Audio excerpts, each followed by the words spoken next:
Okay, so I was asked, all right, sub v sub fighting.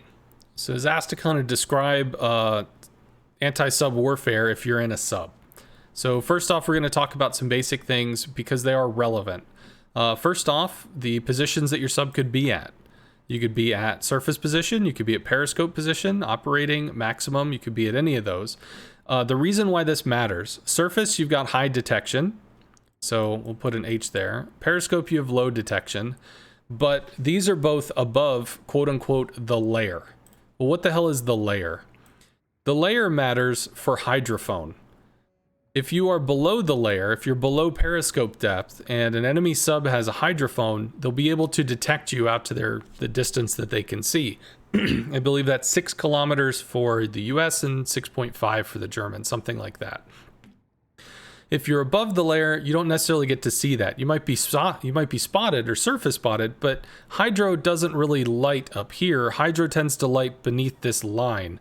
And there is actually a line in the game when you click into the operating depth section of the interaction. So first off, a sub needs to be spotted, or you need to have an idea that a sub is there.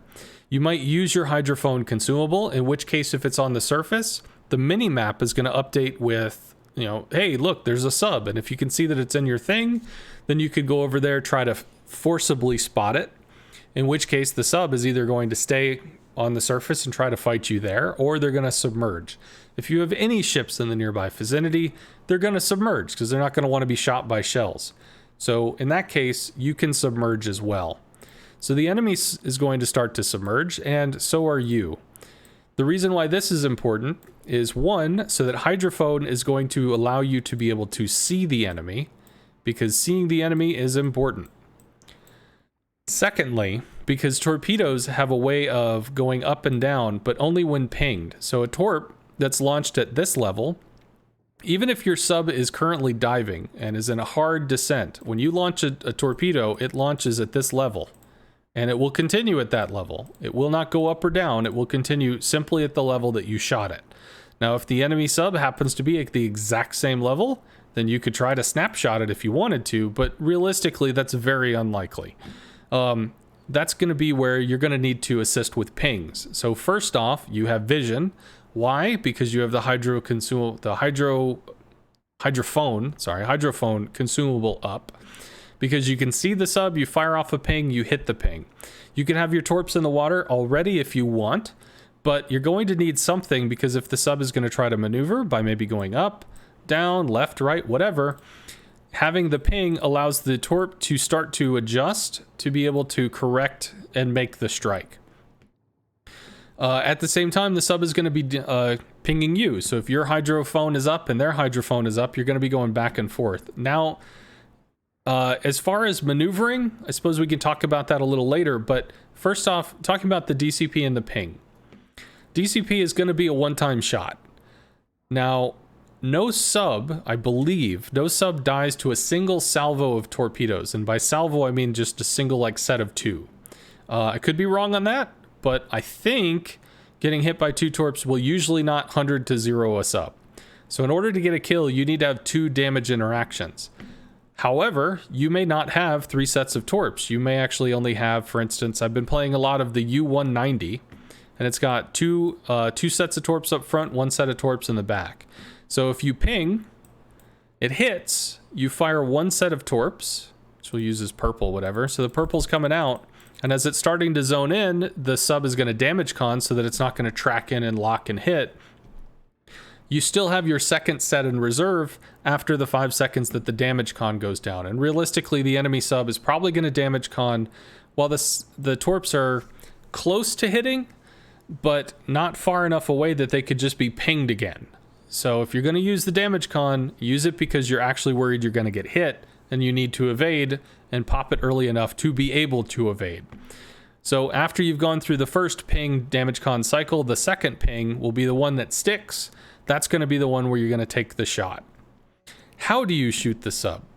Well, that's actually important as well, because when you fire 2 torpedoes, it looks like the homing part is actually between the 2 torpedoes, and dispersion could mean that the torps are actually further apart or they're closer. You don't really have control over that. Sometimes they're very close, sometimes they're very not. So if you fire at an enemy sub, or in this case a friendly sub because it's green, you could actually ping this front nose and watch as the torps simply go past the sub, which would suck. So similarly to being in a surface ship, if you angle directly at the enemy threat or directly at the torpedo threat, you could juke one or both of the torpedoes simply because they're going to be spaced apart. So what does that mean? Well, realistically, if you have the chance at a kill shot, maybe the sub has already burned a damage con, or maybe you just feel frisky. If you wanted to go after the sub instead, you would shoot torps at an angle so that... Does that actually come through? Hey, it does. Neat. You would shoot torps at an angle so that when you ping, these two lines are going to converge over and you'll have this. To the point where they can't really angle to both. If the ping is going to stay there, they're going to be homing. It's likely you're going to get a hit, in which case if they do end up angling to one, they get struck by two. If they angle to the other, they get struck by two. And you might even tag one anyway, simply because torps home. You can try to evade homing by using the concept of a dead zone that is around your ship, at which point the torpedoes will stop homing. So as the torps get close, you could try to slam it into a go up or down, dive, go full forward or something and try to juke the torps at the last minute.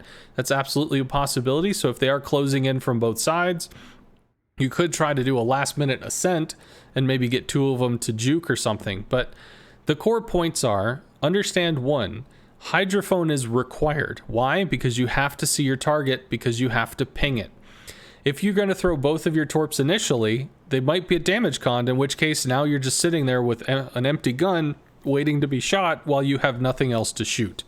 So if you haven't seen the sub be spotted or shot at in a long time or a long while, fire a single torp tube worth of torps and wait for him to damage con or juke, and then send the follow-up.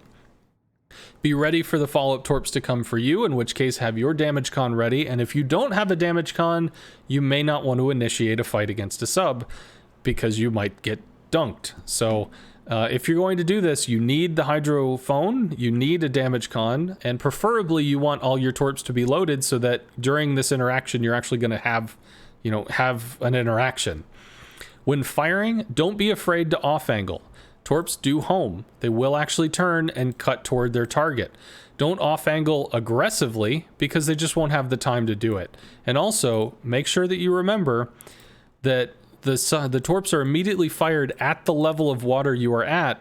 If an enemy sub is at maximum depth, there's only going to be a certain amount of down angle or up angle that a torpedo is going to be able to do. So whether there's a ping or not a ping, it may not be able to descend fast enough. So you need to be relatively aware of your depth as compared to the enemy sub. Other than that, good luck. But if you're firing at a bow in one, you're probably not going to get a great shot. So if you can, try to maneuver to get the side, because that's more meat for you to hit. I can't really think of much else off that one, so good luck.